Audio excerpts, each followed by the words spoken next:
moved into an old apartment building at the end of a quiet street. People said the building was cursed for years, but every apartment still had someone living inside. Except one, apartment 707, the seventh floor. The strange thing? The building only had 6 floors. On my first day, I asked the old security guard, "Is there an apartment number 707 here?" He stayed silent for a few seconds. Then he looked at me and whispered, "If you ever hear someone calling your name from upstairs, don't answer." I laughed, thinking he was just trying to scare me. But 1 week later, every night at exactly 3:07 a.m., I heard something above my ceiling. A chair dragging slowly across the floor. A sound coming from the roof. But I lived on the 6th floor. There was nothing above me. At least, that's what I thought. One night, I grabbed a flashlight and went upstairs. Behind an old wall, I found a small staircase I had never seen before. It led to a dark hallway. At the end of it, there was a door, an old broken door. On it was a number, 707.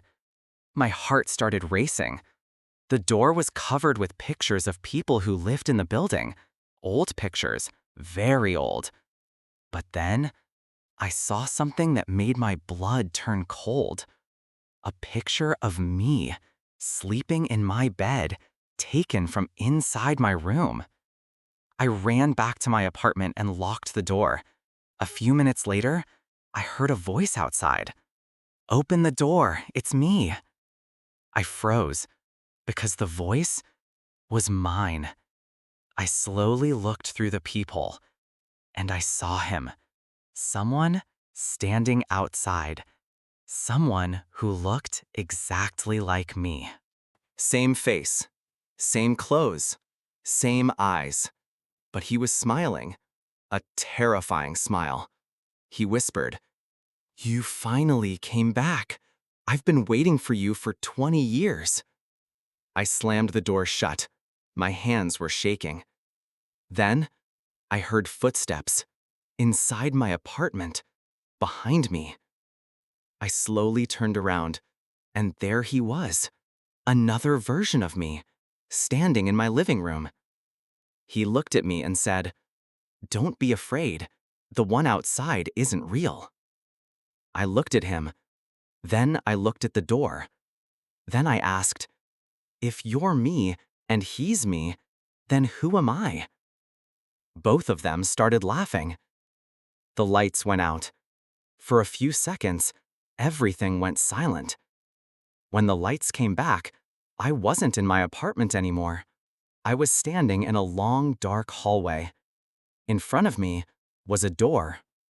A door with one number on it, 707.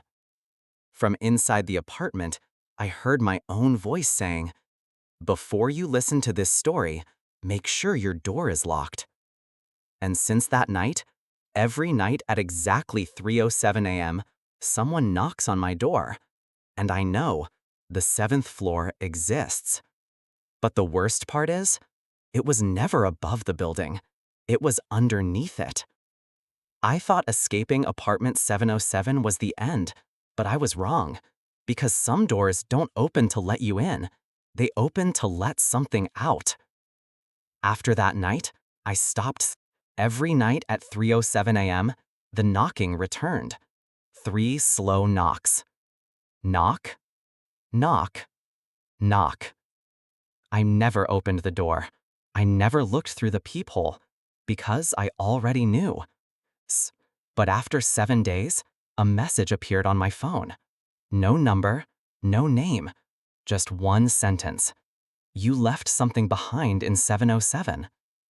I threw the phone away, but seconds later, the same message appeared. Then my TV turned on by itself. The screen was black. Then a video started playing. It was a recording from inside apartment 707, and I saw myself standing in the middle of the room, talking to someone I couldn't see. My own voice said, "How many times do I have to repeat this?" Then another voice answered, "Until he remembers." I paused the video. My hands were shaking because that voice was the voice of the security guard, the old man who warned me. The next morning, I ran downstairs to find him. But when I asked the neighbors about him, they all looked confused. One woman said, "The security guard? There hasn't been a guard here for 20 years." I felt my heart stop. "What do you mean?" She pointed at an old picture hanging on the wall, a picture of the building from 20 years ago. There he was, the security guard, standing in front of the entrance. And next to him was me. But I was younger, much younger. I asked, "Who is that kid?" The woman looked at me and whispered, "That was the owner's son. He disappeared in apartment 707. I couldn't breathe because the kid in the picture was me. That night, I finally opened the door. The hallway outside was gone. Instead, there was a staircase going down, not up, down. At the bottom was the same door, apartment 707. I entered. Inside, everything looked exactly like my apartment. My furniture, my pictures, my clothes. But there was one difference. There were hundreds of photos on the walls, photos of me, every year of my life, every moment, every secret, every mistake. Then I saw a final picture, a picture taken yesterday. It showed me standing in front of the door, looking terrified. And behind me was someone else, a shadow. I slowly turned around, and there he was, the old security guard. But he didn't look old anymore. He looked exactly like me.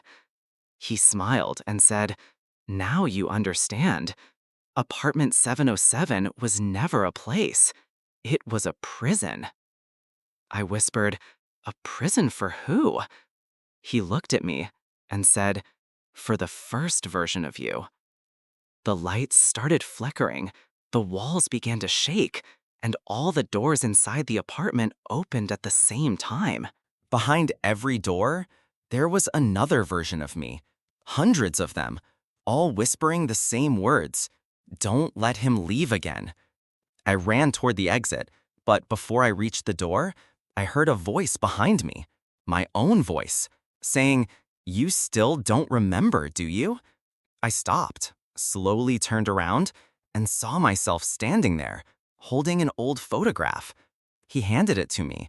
The picture showed me walking into apartment 707 for the first time, but the date on the picture was 1996. That was impossible because I was born in 2005. Then he whispered, "You were never the person who entered this apartment. You were the thing that came out." The door behind me slammed shut, and for the first time, I heard someone outside the apartment knocking. Knock, knock, knock.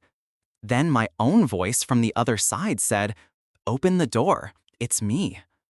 To be continued.